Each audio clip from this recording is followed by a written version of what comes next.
Assalamualaikum warahmatullahi wabarakatuh. Alhamdulillahi rabbil alamin wa bihi nasta'inu ala umuri dunya waddin wa ala alihi wa sahbihi ajma'in. Amma ba'du. Yang terhormat Bapak Kepala SDN Situkupang 1, Bapak Nurul Hafid SPD MPD, yang kami hormati Bapak Guru hebat sekalian dari SDN marilah kita panjatkan yang puji syukur kehadirat Allah Subhanahu wa Ta'ala yang telah memberi kita nikmat sehat sehingga kita dapat berkumpul dalam keadaan sehat walafiat pada acara Aksi Nyata Budaya Positif Modul 1.4 CKP Angkatan 9. Baik Bapak Guru hebat semuanya, sebelum acara kita mulai, marilah kita bersama-sama membacakan suratul Fatihah. Mudah-mudahan acara kita kali ini dapat berjalan sesuai dengan apa yang kita inginkan. Biridha'illahi ta'ala wa bisyafaati Rasulillah. Al-Fatihah. Baik Bapak Ibu Guru sekalian, perkenalkan saya Yulia Riza Griha Muhida SPD CKP Angkatan 9 dari SDN Situkupang 1 Buduran Sidoarjo. Dalam kali ini saya akan berkolaborasi dengan rekan saya yaitu Ibu Darwati SPD yang juga berasal dari SDN Situkupang 1 Buduran Sidoarjo. Salam dan bahagia. Untuk acara selanjutnya yaitu sambutan dari Bapak Kepala SDN Situkupang 1, Bapak Nurul Hafid SPD MPD, kami persilakan. Assalamualaikum warahmatullahi wabarakatuh. Hamd syakirin, hamdan na'imin, hamdan yafin, mikafi mazidah. Ya Rabbana lakal hamd kama yanbaghi li jalali al-'azim sultanik. Allahumma salli ala sayyidina Muhammad wa ala alihi wa sahbihi wa barik wa sallim ajma'in. Amma ba'du. Yang kami hormati kepada segenap Dewan Guru SDN Situkupang 1, yang kami muliakan dan yang kami banggakan kepada calon peserta CGP Ibu Yulia Riza Griha Muhida dan Ibu Darwati SPD yang terhormat, kepada seluruh peserta kegiatan ini yang tidak bisa kami sebutkan, terima kasih atas segala bentuk nikmat yang diberikan Allah Subhanahu wa Ta'ala.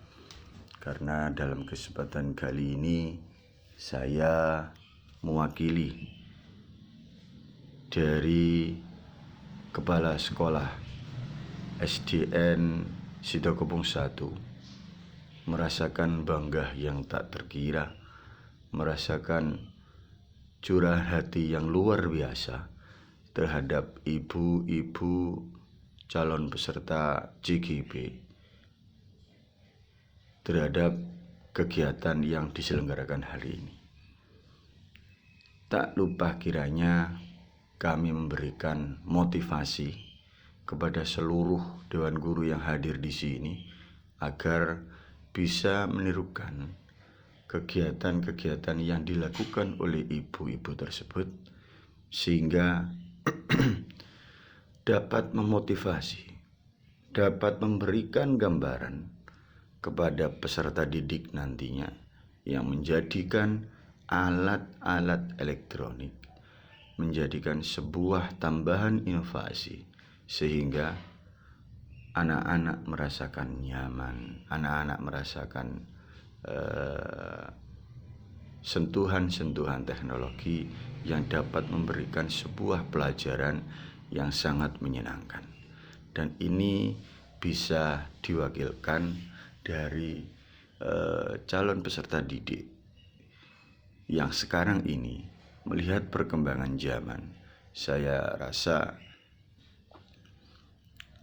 lebih mudah untuk menerima tambahan-tambahan dari kegiatan-kegiatan yang dilakukan oleh calon peserta CGP ini.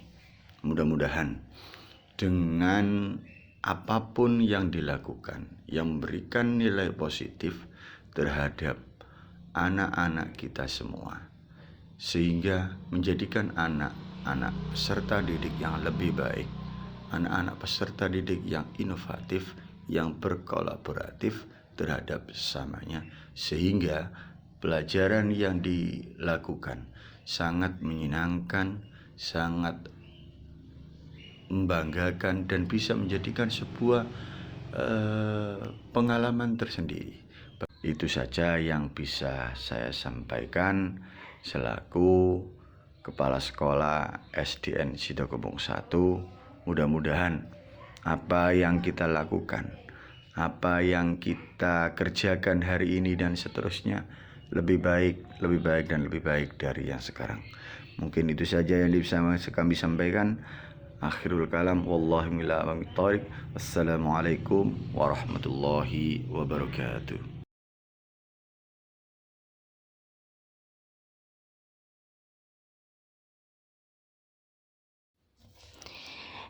Disampaikan terima kasih.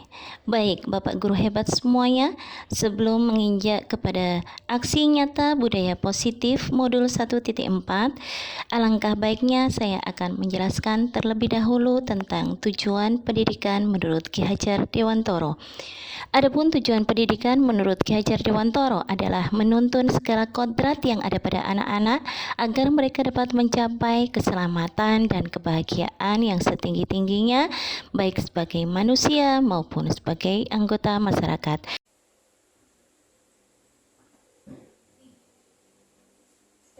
Terima kasih. Assalamualaikum warahmatullahi wabarakatuh. Masih 20% suaranya. Kita tambahin lagi. Assalamualaikum warahmatullahi wabarakatuh.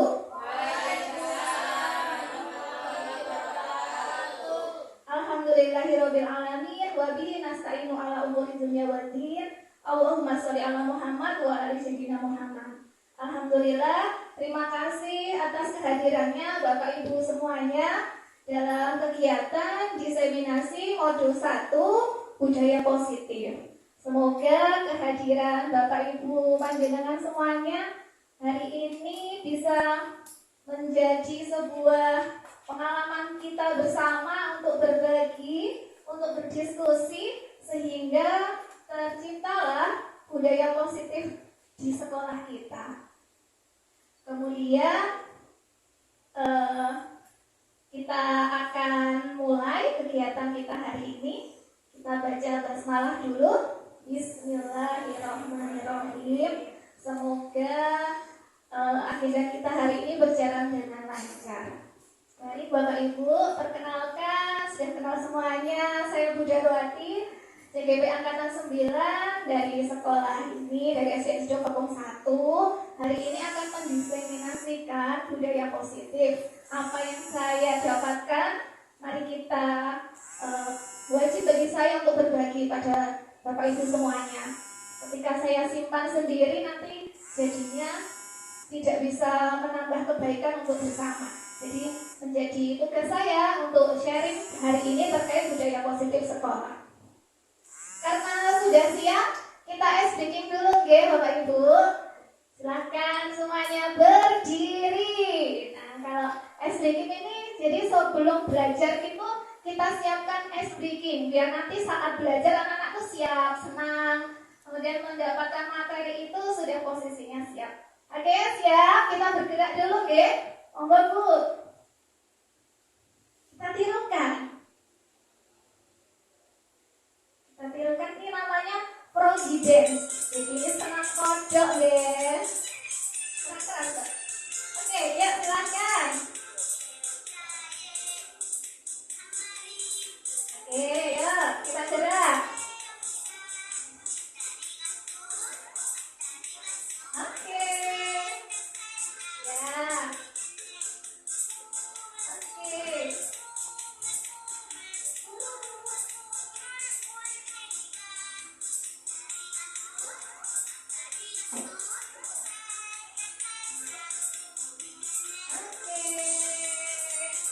Singgulnya, tangannya senyumnya mana?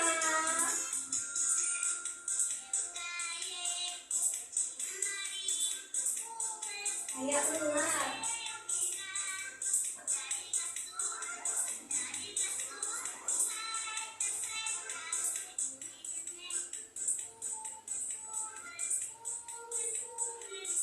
Oke. Lihat musiknya dong. Oke. Baik, terima kasih untuk semuanya. Silakan duduk kembali. Baik, kita lanjutkan. Agenda kita hari ini ada beberapa topik yang akan kita bahas. Terkait konsep budaya positif ini, ada beberapa hal tadi sudah disampaikan oleh rekan saya, Bu Lia, terkait paradigma perubahan belajar. Kemudian setelah ini kita akan belajar keyakinan kelas, kebutuhan dasar manusia, dan 5 posisi kontrol, serta segitiga restitusi. Baik, monggo Mbak Sukma. Nah, jadi nanti kita bisa sharing, bisa diskusi di sini ya ibu-ibu semuanya terkait keyakinan kelas. Yang pertama tentang keyakinan kelas. Monggo lanjut Kak. Nah, di keyakinan kelas ini biasanya yang terngiang di kita atau yang sudah tertanam dalam benak kita itu terkait peraturan, iya Bu ya. Nah, jadi pertanyaan otomatiknya, mengapa tidak peraturan saja? Mengapa harus keyakinan kelas? Katanya begitu. Nah, jadi untuk menjawab hal tersebut, bisa kita coba menjawab beberapa pertanyaan di bawah ini ya. Yang pertama, jadi mengapa bukan peraturan tapi lebih ke keyakinan? Mengapa kita memiliki peraturan harus menggunakan helm bila mengendarai kendaraan roda 2? Biar apa, Bu? Biar aman. Melindungi kepala. Biar selamat. Oke. Yang kedua, mengapa kita memiliki peraturan 3M, menggunakan masker, mencuci tangan, menjaga jarak? Biar tidak tertular. Biar tetap sehat, betul sekali. Kemudian, mengapa kita memiliki peraturan harus datang tepat waktu pada saat mengikuti pelatihan? Agar tidak tertinggal.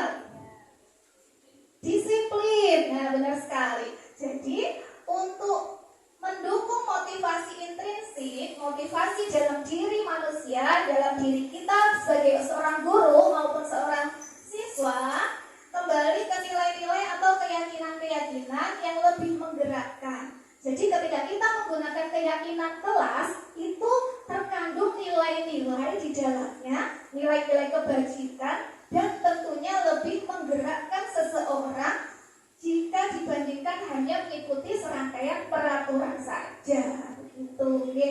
Jadi itulah mengapa harus keyakinan. Jadi ketika seseorang melanggar sebuah aturan di kelas, maka nanti akan berganti bahwasanya dia sudah melanggar keyakinan. Ketika dia menerapkan keyakinan, maka hal itu benar-benar mendasar dalam dirinya. Kemudian ada sesuatu yang menggerakkan dia untuk berbuat baik. Jadi tidak hanya sekedar melaksanakan seperti itu. Jadi ada nilai apa yang baik yang akan saya ambil ketika saya melakukan hal tersebut. Nah, baik keyakinan kelas pun juga berawal dari peraturan kelas. Pastinya kita di kelas punya peraturan yang biasanya kita buat di awal tahun semester. Nah, sebenarnya dari peraturan kelas yang sudah kita buat itu akan kita jadikan menjadi sebuah keyakinan kelas. Dari keyakinan kelas nanti akan terciptalah lingkungan yang positif dan budaya positif di sekolah. Jadi budaya positif ini harapannya bisa diterapkan di sekolah kita. Dan pastinya itu berawal dari kelas kecil kita tadi, yang setiap kelas punya keyakinan-keyakinan. Nah, peraturan kelas di kelas kita itu biasanya ini ya, lebih ke dilarang. Tidak boleh, nah kayak gitu. Tidak boleh apa? Rame. Tidak boleh terlambat. Tidak boleh buang sampah. Nah, dari peraturan yang bersifatnya menggunakan kata-kata negatif itu akan lebih baiknya kita ubah menjadi kalimat positif. Jadi untuk membuat sebuah keyakinan, mengubah kalimatnya negatif itu jadi positif dulu. Misalnya ketika tidak boleh terlambat ke sekolah, berarti kita kira-kira dirubah ke positifnya seperti apa? Betul, datang tepat waktu ke sekolah. Kemudian dilarang membuang sampah, buang sampah pada tempatnya. Nah, jadi kita alihkan yang tadinya negatif menjadi kata-kata yang positif. Setelah itu nanti baru kita rubah ke keyakinan. Keyakinan tadi sama halnya dengan yang sudah kita jawab di yang pertama. Mengapa pakai helm? Agar ada nilai, agar kita meyakini keselamatan. Mengapa menggunakan masker? Meyakini kesehatan kita. Kemudian meyakini kedisiplinan. Itulah yang diharapkan. Jadi bukan hanya sebatas aturan-aturan, tapi benar-benar nilai apa sih yang sebenarnya akan saya dapatkan ketika saya melakukan hal tersebut. Lanjut, Bu. Nah, sekarang yang mana yang merupakan keyakinan kelas dan mengapa? Ada yang A, ini sama-sama kesepakatan kelas, tapi salah satunya ada yang keyakinan. Yang kesepakatan kelas datang tepat waktu, mengucapkan salam, menjaga kebersihan. Kemudian kami guru dan murid saling menyayangi, semangat belajar, dan peduli dengan teman-teman. Kira-kira yang mana yang keyakinan kelas? Oke, benar sekali. Yang keyakinan kelas adalah yang ini. Mengapa, Bu? Karena iya, ada nilai yang dia yakini. Bahwasanya iya, ada nilai intrinsiknya. Saling menyayangi. Jadi ada yang keyakinan saling menyayangi. Ketika ada teman yang berantem, berarti apakah dia di situ melakukan keyakinan kelasnya? Tidak, justru dia melanggar keyakinan kelas kita. Ketika ada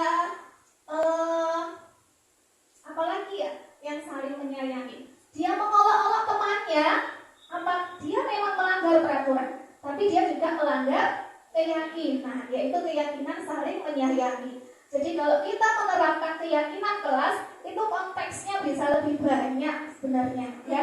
Jadi peraturan ketika anak melanggar apapun bisa kita simpulkan, oh kamu melanggar keyakinan ini, kamu melanggar keyakinan ini. Kalau dia datang terlambat itu berarti melanggar keyakinan apa ya, Bu?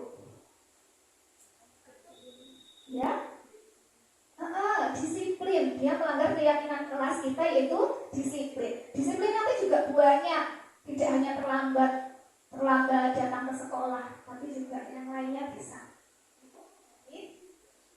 Sekarang kita akan mencoba menganalisis dari peraturan itu. Ketika ada keyakinan kelas apa yang diyakini, atau kita akan membuat keyakinan kelas apa dari peraturan tersebut. Yang pertama, selalu kembalikan buku ke tempatnya. Keyakinan kelas apakah ini?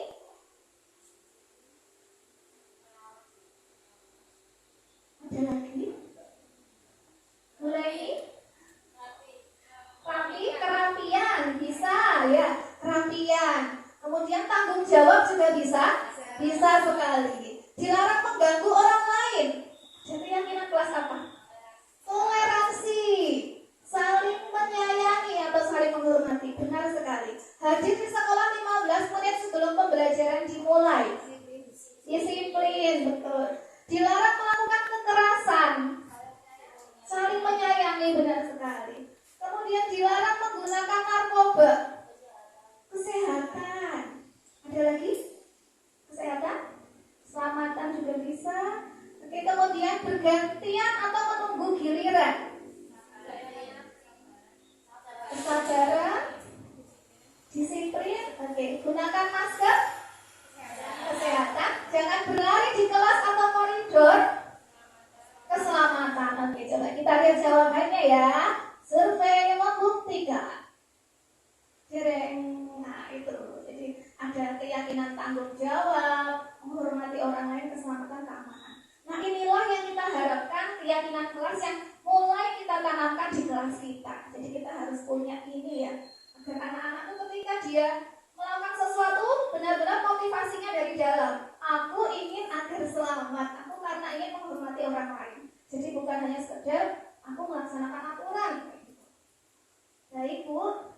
Nah, cara pembentukan peraturan ya.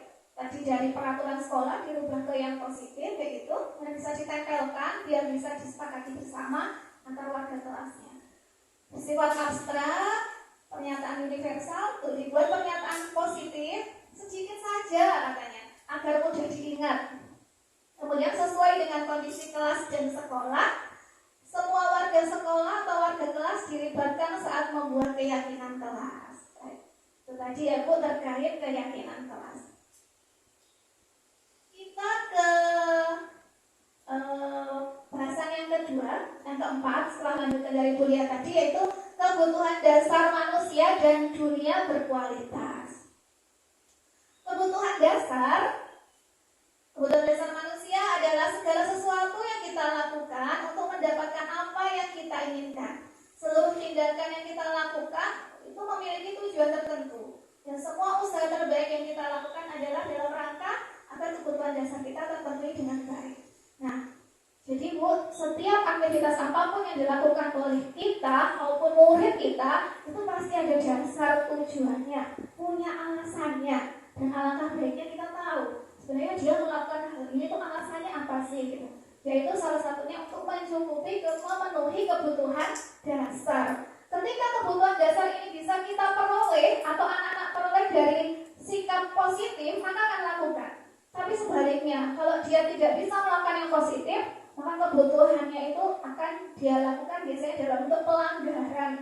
Jadi pelanggaran pun itu sebenarnya dia itu sedang memenuhi kebutuhan dasarnya. Ada 5 kebutuhan dasar manusia, yaitu kasih sayang dan rasa diterima, penguasaan, bertahan hidup, kesenangan, kebebasan. Ini adalah 5 kebutuhan dasar manusia. Jadi kita harus bisa mengidentifikasi anak kita ini kebutuhan dasar apa sih sebenarnya yang mau dia penuhi, yang belum dia peroleh gitu. Kalau salah satu rekan kita gitu, ada Bu Guru Lia, ya kan? Bu Guru Lia itu kan senang sekali berbicara, kemudian public speaking gitu, karena mungkin dalam rangka Bu Lia ini memenuhi kebutuhan penguasaan, ya kan? Kalau nggak difasilitasi seperti itu, nanti khawatirnya justru ke yang lain. Jadi setiap orang tuh punya sarana untuk memenuhi kebutuhan itu seperti apa.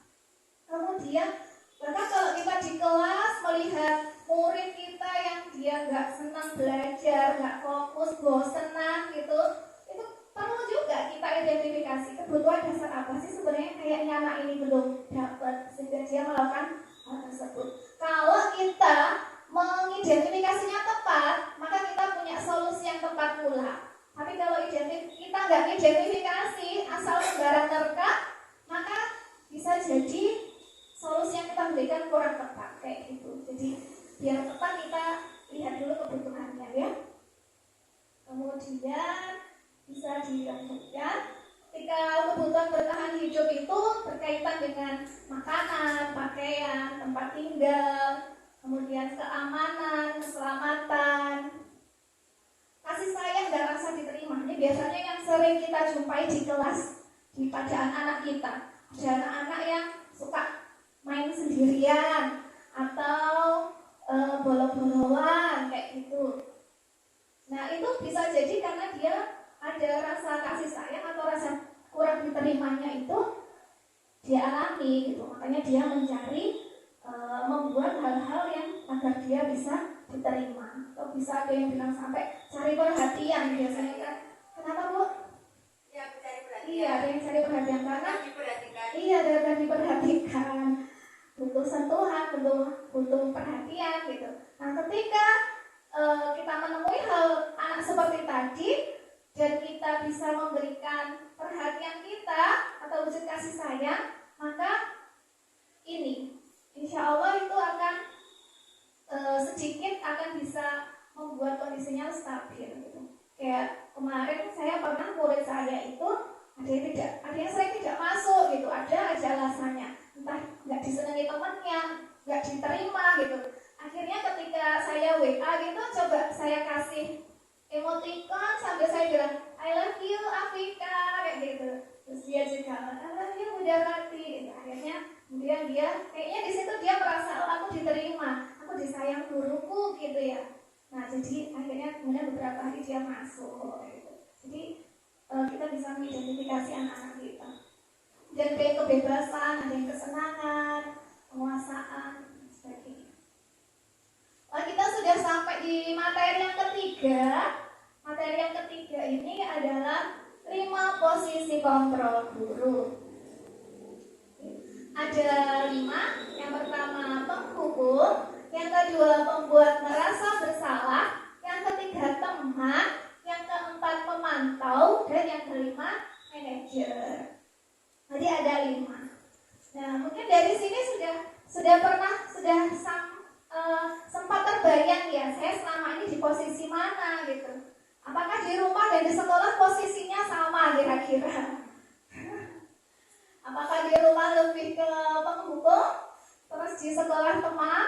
Nah, kita akan lihat bedanya. Coba Mbak. Ini ada sedikit gambaran ketika seorang guru berada di posisi. Nanti kita lihat posisi apa. Oh nggak nyala, di klik itu nggak nyala. Ayo.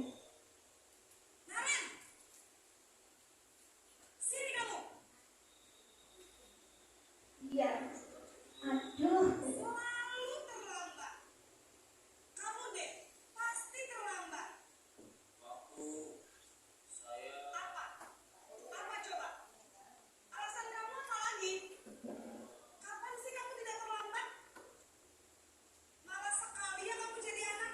Saya. Dasar pemalas. Kamu sih kamu. Sudah berapa kali terlambat? Sana.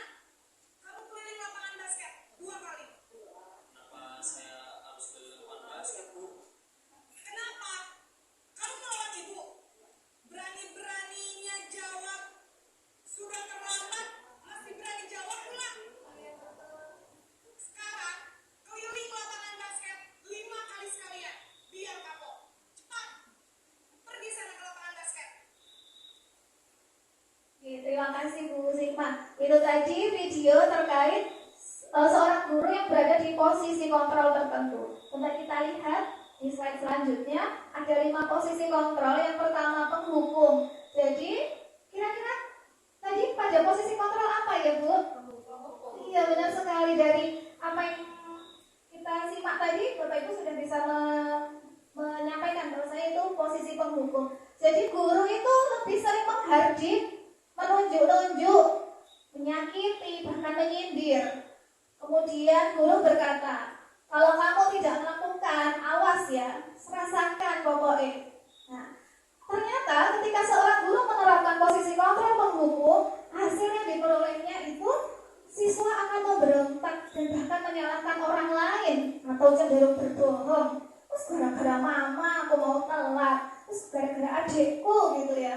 Kemudian kalau nggak gitu dia akan malah berbohong. Iya Pak, tadi mama saya, loh mamanya lagi yang disalahkan. Ya, jadi itulah ketika posisi penghukum dipakai. Kemudian muridnya juga berkata, biarkan saja, nanti juga marah-marah lagi. Jadi kayaknya muridnya ya nggak ada kapoknya gitu kan. Malah kayak nantang gitu. Dan dia kayak nggak ada keinginan untuk berubah. Dampaknya ternyata murid itu mengulangi kesalahan. Jadi kesalahan itu kenapa nggak selesai-selesai? Karena sang guru tadi berada di posisi penghukum. Sang guru tidak memberikan solusi harus seperti apa ke depannya. Jadi anak pun ya tidak bisa mengidentifikasi guru seperti apa. Kemudian membuat rasa bersalah. Membuat rasa bersalah ini biasanya tutur kata guru itu lebih halus dibandingkan penghukum. Lebih halus, tapi nyelakitna mungkin ya. Jadi ada kata-kata yang membuat si murid ini jadi lebih merasa bersalah. Kamu nggak kasihan ibu kan, nanti ibu ditegur kepala sekolah. Kamu kalau di rumah biasanya nggak kasihan ibu dari pagi sampai malam gitu ya, kerja gitu. Nah itulah ciri posisi kontrol membuat rasa bersalah. Ibu kecewa sebenarnya. Kayak gitu tuh, jadi sang murid itu justru akan merasa lebih bersalah lagi. Kayak gitu tuh ketika guru berada pada membuat rasa bersalah.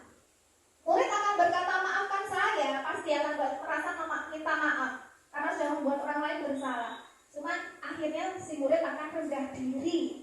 Itu yang belum kita harapkan, itu yang tidak kita harapkan. Yang diharapkan dari posisi kontrol ini nanti adalah anak itu bisa mandiri, anak itu bisa merdeka, anak itu bisa bertanggung jawab atas kesalahannya, dan ketika dia kembali pada komunitasnya, pada kelas atau ke sekolah, itu dia anak-anak yang bertanggung jawab dan percaya diri tentunya, bukan malah merasa rendah diri atau tidak, atau malah mengulangi.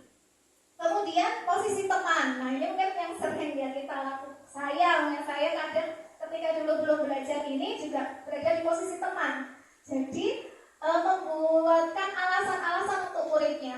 Ayolah, lakukan demi ibu. Nah, jadi seolah-olah bestie gitu kan. Masa kamu tidak mau? Ingat tidak, ibu pernah bantu. Nah, jadi ketika guru berada di posisi teman, itu nanti akan muncul ketergantungan. Kok guruku gak mau bantu lagi sekarang, ya sudah. Nah, jadi ada ini ya. Kemudian si Yuswa akan jadi lebih lemah, tidak mandiri dan tergantung. Jadi guru itu berada di posisi teman kayak gitu, tidak bisa di posisi yang lebih gas lagi. Selanjutnya pemantau. Nah, di pemantau ini lebih cenderung menghitung dan mengukur apa peraturannya. Terus kalau peraturannya itu konsekuensinya apa gitu. Nulis ya satu halaman penuh bolak-balik, istighfar ya di pojok kelas, pulangnya terlambat ya. Nah, itu biasanya lebih ke pemantau, hitung-hitungan. Kalau pelanggarannya ini, hukumannya ini, pelanggaran ini pernah saya pun juga pernah di sini. Nah, kemudian murid berkata berapa banyak bintang yang saya peroleh, berapa halaman yang harus saya tulis. Jadi dia minta nanti kalau saya berbuat ini dapat bintang berapa, dapat poin berapa gitu. Itu ketika guru berada di posisi kontrol, pemantau. Nah, ada sebuah posisi kontrol di mana di situ mampu membuat identitas berhasil atau sukses bagi siswa, bagi murid. Dan posisi kontrol yang satu ini juga mampu menghargai diri sendiri, yaitu berada di posisi manajer. Nah, di posisi manajer ini biasanya seorang guru cenderung lebih memberikan banyak pertanyaan-pertanyaan. Apa yang kita yakini? Apa yang bisa kamu lakukan untuk memperoleh nilai yang lebih baik? Jadi lebih cenderung pada banyak pertanyaan-pertanyaan. Ketika menggali pertanyaan kepada siswa akan berusaha mencari solusi atas kesalahan yang dia lakukan. Saya ketika siswa terlambat, baik setelah ini apa yang harus kamu lakukan, Vino, agar bisa datang ke sekolah tepat waktu? Jadi si anak akan berpikir sendiri, saya akan begini Bu, saya akan minta dibangunkan ibu saya akan datang ke sekolah lebih awal. Ya, pasang alarm. Jadi si anak itu mencari solusi. Kita hanya sebagai guru mengajukan pertanyaan-pertanyaan. Selanjutnya, nah, Bapak Ibu, bagaimana dengan posisi manajer tadi? Bisakah kita semua beralih mencoba untuk berada di posisi manajer?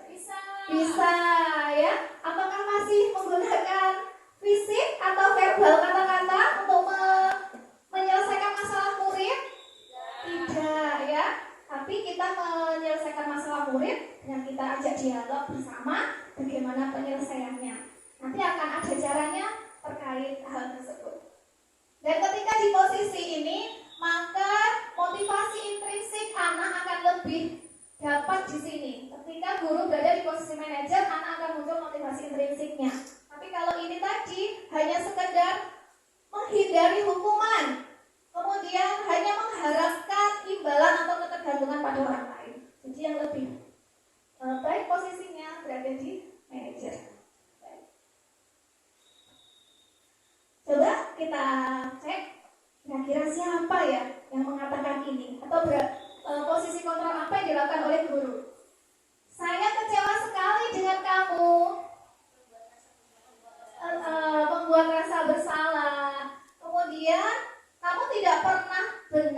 melakukannya? Menghukum. Jadi menghukum itu tidak hanya fisik tapi verbal, kata-kata bisa. Ayolah, lakukan demi ibu bapak. Teman, betul. Apakah kamu hari ini mendapatkan stiker bintang? Memantau, betul. Bagaimana kamu bisa menyelesaikan masalah ini? Betul sekali. Kamu selalu yang paling terakhir. Kita lihat bersama musik mas jawabannya. Oke, benar sekali. Ibu tepuk tangan dong. Alhamdulillah sudah pada paham tentang posisi ini. Baik. Selanjutnya nggak terasa sudah di posisi baru di konsep terakhir, sudah di konsep terakhir kita, yaitu di pembelajaran ke-6 segitiga restitusi. Jadi apa yang kita pelajari tadi terkait keyakinan kelas, posisi kontrol guru, dan setelah ini segitiga restitusi, itu semua dalam rangka membangun, mengupayakan budaya positif di sekolah kita.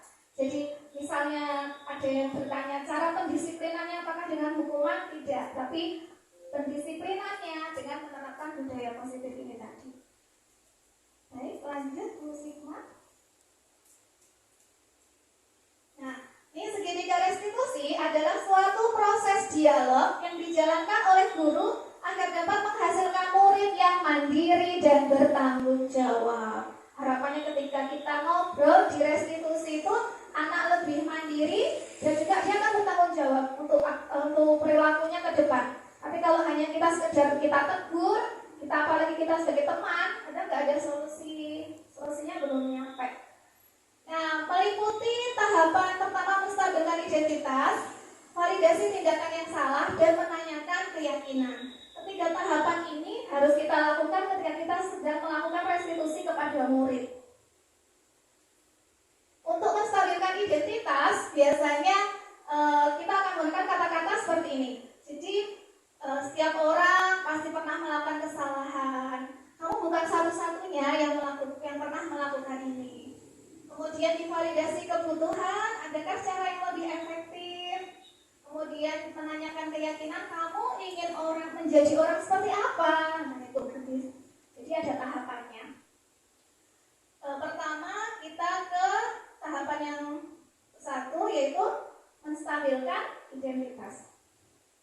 Nah, menstabilkan identitas ini fungsinya, Bu, untuk membuat anak yang merasa gagal karena perilakunya atau karena perbuatan salahnya tadi, hingga dia bisa menjadi lebih positif terhadap dirinya. Jadi memang ketika orang melakukan kesalahan itu kan pasti menyesal, dia merasa dirinya gagal, merasa saya itu seperti apa, buruk atau sebagainya. Nah, di tahapan menstabilkan identitas ini kita membuat anak agar yang awalnya gagal berusaha untuk sukses, kayak gitu. Jadi tidak meratapi kesalahan, tidak under mindset terhadap dirinya sendiri kayak gitu ya. Guru berkata, jadi untuk menstabilkan itu, ketika kita percakapan, guru bisa berkata, berbuat salah itu hal yang manusiawi. Tidak ada manusia yang sempurna. Bapak Ibu juga pernah berbuat salah. Kemudian bisa kata-kata lain, kita pasti bisa menyelesaikan permasalahannya ini. Bapak Ibu tidak tertarik loh mencari tahu siapa yang benar, siapa yang salah. Bapak Ibu lebih tertarik untuk menyelesaikan masalah ini. Atau bisa juga menggunakan kata-kata, kalau kamu menyalahkan dirimu sendiri terus-menerus, apakah kamu bersikap baik pada dirimu sendiri? Nah, jadi kita berusaha menggunakan kata-kata ini saat melakukan penstabilan identitas murid. Jadi kalau ini ternyata melakukan kesalahan itu wajar ya. Ternyata guruku juga pernah melakukan kesalahan juga. Selanjutnya di tahapan yang kedua, yaitu memvalidasi tindakan yang salah. Setelah anak identitasnya dari gagal menjadi sukses, maka langkah kedua, anak ini sudah siap untuk kita validasi kesalahannya. Apakah kita menanyakan tentang perilakunya yang barusan terjadi tadi. Jadi di memvalidasi tindakan yang salah ini kita bisa menanyakan alasan atau tujuan. Kamu melakukan hal tersebut pasti punya alasan tertentu. Nah, kayak gitu.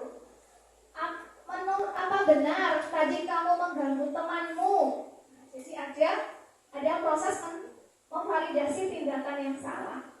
Apa yang sudah kamu lakukan tadi itu adalah validasi tindakan yang salah. Selanjutnya di proses yang ketiga, tahapan yang ketiga adalah meyakini keyakinan, menanyakan keyakinan. Jadi kalau sudah distabilkan identitasnya, sudah tindakan yang salahnya juga sudah dia ketahui, selanjutnya menanyakan keyakinan. Kira-kira keyakinan kelas mana yang sudah kamu langgar, gitu. Apakah kamu melakukan pelanggaran terhadap keyakinan kelas kita? Nah, jadi itu kita mulai nanyakan. Kalau begitu, keyakinan kelas mana yang sudah kamu lakukan? Nah, itu termasuk yang menanyakan keyakinan. Kemudian kita mulai merestitusi murid tadi. Selanjutnya, apa yang akan kamu lakukan agar bisa menggunakan atribut seragam? Misalnya, apa yang bisa kamu lakukan biar tidak terlambat lagi ke sekolah? Seperti itu. Dan itu juga jawaban dari sang murid. Baik, kita rasanya nggak bisa. Nanti ya.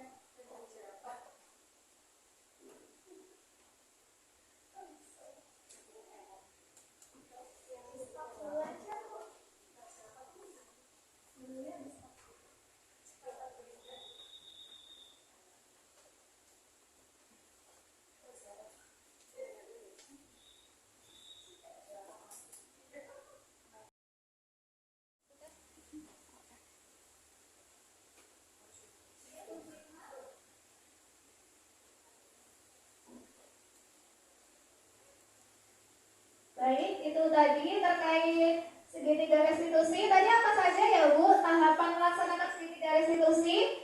1. Menstabilkan identitas. 2. Validasi tindakan yang salah. 3. Menanyakan keyakinan. Jadi ketika kita merestitusi siswa karena ada perilaku yang harus kita perbaiki atau perilaku yang tidak sesuai, maka kita melakukan 3 tahapan tadi. Jadi di situ ada nggak tahapan memberikan hukuman? Tidak. Adakah di situ yang merendahkan atau mengungkit-ungkit kesalahan siswa? Tidak. Jadi bagaimana yang awalnya identitasnya gagal menjadi berhasil, kemudian memvalidasi tindakan salah yang mana, tujuannya apa, dan yang terakhir menanyakan keyakinan dan harus berbuat apa selanjutnya. Sebenarnya hanya itu saja yang kita lakukan ketika kita mengajak ngobrol murid-murid kita. Dan tentunya nanti perlu tetap kita lihat perkembangannya. Dan ini contoh praktek segitiga restitusi yang pernah saya laksanakan kepada murid saya di kelas. Jadi ini ada suatu masalah saat itu, nih, namanya Cevi kelas 5, beberapa kali tidak menggunakan perlengkapan atribut sekolah. Jadi kita kadang sering lihat ya anak kita dihukum anak kita ini kan di sebelah sana karena dia tidak menggunakan seragam, tidak menggunakan atribut seragam. Nah ini yang saya lakukan. Tapi suaranya kurang keras ya. Iya. Tuh. Nah, jadi ini menanyakan apa yang kira-kira tahu nggak kenapa Bu Darwa dipanggil siang ini gitu? Tidak tahu Bu, katanya Cevi. Selanjutnya saya menanyakan, coba Cevi ingat kembali kira-kira akhir-akhir ini apa yang Cevi lakukan yang hal itu melanggar keyakinan kelas kita.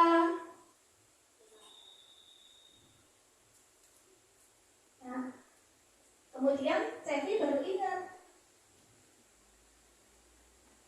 baru ingat bahwasanya dia tidak menggunakan atribut seragamnya gitu. Dia nggak pakai kaos kaki hitam, dia nggak pakai topi, dasi, nggak pakai ikat pinggang, lengkap pokoknya selama 1 minggu itu, makanya direstitusi. Nah, selanjutnya saya tanyakan pula, mengapa selama ini Mas Sandy naruhnya di mana, kayak gitu kan? Di rumahmu, tapi tidak ketemu. Selanjutnya juga akhirnya, oh karena kamu naruhnya di dalam lemari, makanya nggak kelihatan ketika kita mau pakai. Langsung dicepetin aja nggak bisa. Ya. Apa-apa ya Bu, sambil nunggu.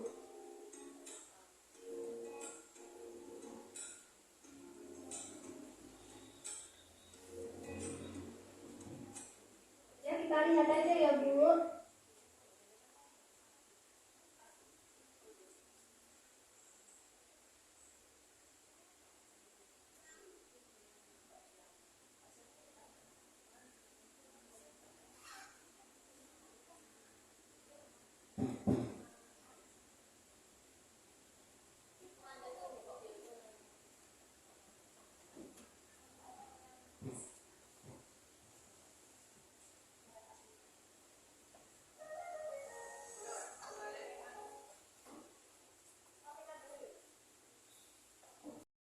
Segitiga restitusi yang pernah saya lakukan di kelas 5 nanti bisa kita praktekkan bersama-sama di kelas sebagai ketika kita menemui perilaku murid kita yang tidak sesuai atau ada perilaku yang melanggar keyakinan di kelas kita.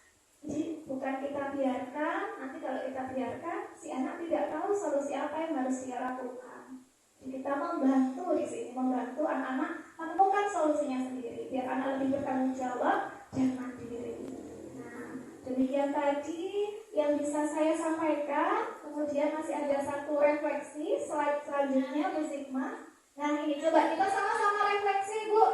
Yang pertama, hal baru apa yang mengubah paradigma saya yang saya dapatkan hari ini? Bisa salah satu menyampaikan? Ya. Terima kasih Bu Darwati. Untuk menjawab pertanyaan yang pertama, hal baru apa yang mengubah paradigma saya yang saya dapatkan pada hari ini yang Bu Darwati sampaikan, yaitu bagaimana cara merestitusi peserta didik atau murid. Jadi kita sebagai guru tidak semata-mata menyalahkan anak didik kita, namun kita mencari solusi yang terbaik. Jadi anak atau peserta didik kita ajak untuk berdiskusi untuk menemukan solusinya sendiri. Kemudian kita juga yang kedua tentang 5 posisi kontrol. Itu yang kita sebagai guru harus menyadari bahwasannya kita sebagai guru tidak boleh menjadi guru di posisi penghukum. Jadi masih banyak kita temui di lapangan atau di sekolah-sekolah, ya semoga di SDN Sidokupung 1 tidak ada, masih kita temui posisi penghukum. Jadi ini perlu disosialisasikan ke semua guru-guru yang belum pernah mendapatkan materi ini. Agar apa? Agar siswa menjadi merdeka, siswa tenang sekolahnya, nggak merasa ketakutan kalau misalkan dia terlambat dan lain-lain. Jadi guru juga bisa menjadi manajer yang baik, teman yang baik. Jadi kita sekolahnya nyaman, tenang, kita belajarnya juga enak. Begitu Bu Darwati, terima kasih. Terima kasih banyak Bu Hermi atas umpan baliknya, sehingga kita menciptakan kondisi sekolah yang penuh dengan budaya positif, anak-anak nyaman ya Bu ya, kemudian bahagia tentunya. Baik, yang kedua, perasaan apa yang muncul selama mengikuti sesi ini, khususnya mengenai makna disiplin dan motivasi intrinsik? Monggo Pak Nas. Perasaan apa Pak Nas yang hari ini muncul? Alhamdulillahirrahmanirrahim. Yang pasti saya merasa bersyukur dan senang sekali karena mendapatkan ilmu yang baru. Mudah-mudahan saya bisa mengaplikasikan ilmu ini dalam kehidupan sehari-hari, khususnya dalam menangani berbagai permasalahan yang dihadapi oleh peserta didik. Terima kasih. Terima kasih Pak Nas untuk tanggapannya. Yang ketiga, peran Among seperti apakah yang saya telah lakukan selama belajar hari ini? Kira-kira ingin menjadi guru yang seperti apa? Monggo, Bu Nani.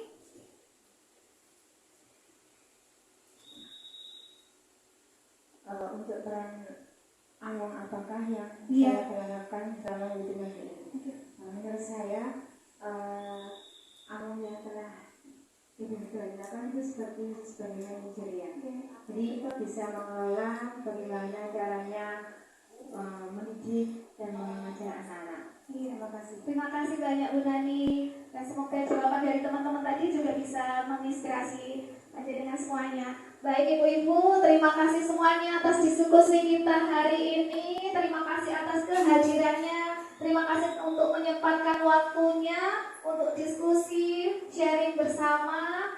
Dan semoga apa yang kita peroleh hari ini bermanfaat dan menjadi bekal kita untuk mendidik putra-putri kita di sekolah dengan menciptakan budaya yang positif, yang nyaman untuk proses belajar dan berkembangnya anak-anak kita. Demikian saya akhiri diseminasi modul budaya positif dari saya Budawati dan Mulia. Ada salah kurangnya saya mohon maaf. Bila ada kata-kata yang kurang berkenan saya juga mohon maaf. Terima kasih. Wassalamualaikum warahmatullahi wabarakatuh. Waalaikumsalam warahmatullahi wabarakatuh.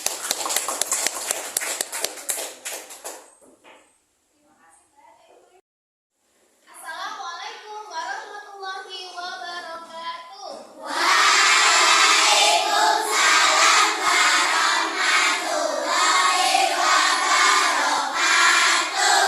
Semangat pagi. Alhamdulillah, hari ini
senang saat diajak berdiskusi bersama untuk membentuk keyakinan kelas, sehingga saya akan lebih bersemangat dalam menerapkan keyakinan kelas 5A, belajar menjadi nyaman dan menyenangkan.